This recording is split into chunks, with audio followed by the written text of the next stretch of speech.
Hello viewers, আসসালামু আলাইকুম। This is Atiq Rahman Shrabon, advocate, Bangladesh supreme court. নতুন একটি আইনি টপিক আজকে আপনাদের সাথে শেয়ার করব। আইনি টপিকটা হচ্ছে, স্ত্রী যদি চাকুরি করে সেই চাকুরির টাকা স্বামী পাবে কিনা। ধরে নেন যে স্বামী স্ত্রী দুজনই চাকরি করে।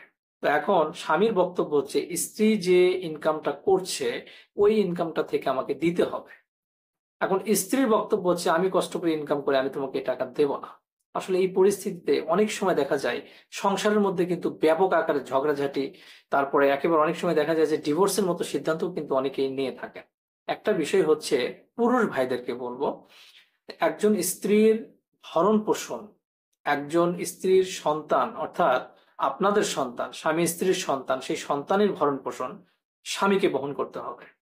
একজন স্ত্রীর যাবতীয় ভরণ পোষণের ব্যয়ভার স্বামীকে বহন করতে হবে। স্ত্রী ইনকাম করে সেই ইনকাম থেকে তার নিজের জীবিকা নির্বাহ করবে বা সংসারে দেবে, এরকম কোনো বিধান কিন্তু নেই।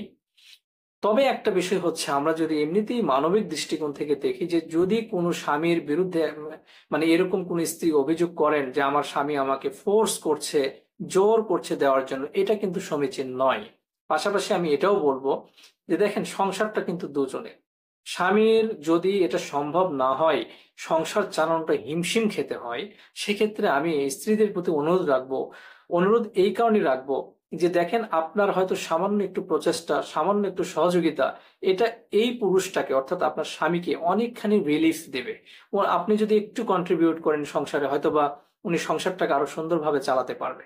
এখানে যদিও কোনো বিধিবিধান নেই, স্ত্রীর কাছ থেকে টাকা পাওয়ার বা মানে টাকা নেওয়ার স্বামীর কোনো সুযোগ নেই, তারপরেও স্ত্রী যদি স্বেচ্ছায় কন্ট্রিবিউট করতে চায় সংসারের উন্নতির জন্য, সেটা কিন্তু স্ত্রী চাইলে করতেই পারে। তবে অনেকেই আছেন যেটা প্রশ্ন করেন যে ভাই, আমার স্ত্রী চাকরি করে, স্ত্রীর টাকাটা আমি কেন পাবো না। তো আমি এই জন্যই বলবো যে এই জন্যই পাওয়ার সুযোগ নাই যে স্ত্রীর ভরণ পোষণের যে বিষয়টা, এটা শুধুমাত্র স্বামীর উপরে বর্তায়।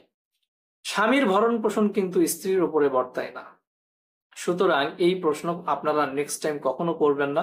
আপনার কাছে যদি মনে হয়, পুরুষদেরকে বলছি, যে সংসার চালানোটা অনেক কঠিন হয়ে যাচ্ছে, অনেক কঠিন সময়ের মধ্যে দিয়ে যাচ্ছেন, সেক্ষেত্রে আপনারা আপনাদের স্ত্রীদেরকে ভালোভাবে বোঝানোর চেষ্টা করবেন, কাউন্সিলিং করার চেষ্টা করবেন যে আসলে সংসারটা কেন সে কন্ট্রিবিউট করলে ইজিলি চালানো সম্ভব।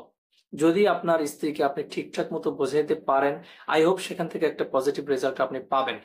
আর যদি স্ত্রী একেবারেই নারাজ হয়ে যায়, সেক্ষেত্রে এখানে আইনগতভাবে কিন্তু কোনো কিছুই করার সুযোগ নেই, কারণ আমি আগেই বলে দিয়েছি, ভরণ পোষণের বিষয়টা কিন্তু শুধুমাত্র স্বামীর উপরে বর্তায়। সো স্ত্রীর চাকুরি থেকে কোনো অর্থ পাওয়ার সুযোগ আসলে স্বামীর নেই, যদি স্ত্রী ইচ্ছাকৃতভাবে স্বামীকে না দেয় বা পরিবারের জন্য ব্যয় না করে। তবে একটা বিষয় হচ্ছে, স্ত্রী যদি তার জমানো চাকুরির টাকা রেখে মারা যায়, অর্থাৎ স্ত্রী মারা গিয়েছেন, এই স্টেজে আসলে স্বামীর স্ত্রীর টাকা পাওয়ার কোনো সুযোগ রয়েছে কিনা। জি অবশ্যই, স্বামী যেহেতু ওয়ারিশ হিসেবে এখানে থাকবেন, স্ত্রীর ওয়ারিশ হিসেবে স্বামীর যতটুকু অংশ ততটুকু অবশ্যই স্বামী পাবেন। তবে স্ত্রীর জীবদ্দশায় নয়, স্ত্রীর জীবদ্দশায় তখনই পাবেন যদি স্ত্রী সেটা দিতে চায়, তাহলে পাবেন, দিতে না চাইলে পাওয়ার কোনো সুযোগ নেই। তো যাই হোক, ভিডিওটি ভালো লাগলে অবশ্যই চ্যানেলটি সাবস্ক্রাইব করবেন।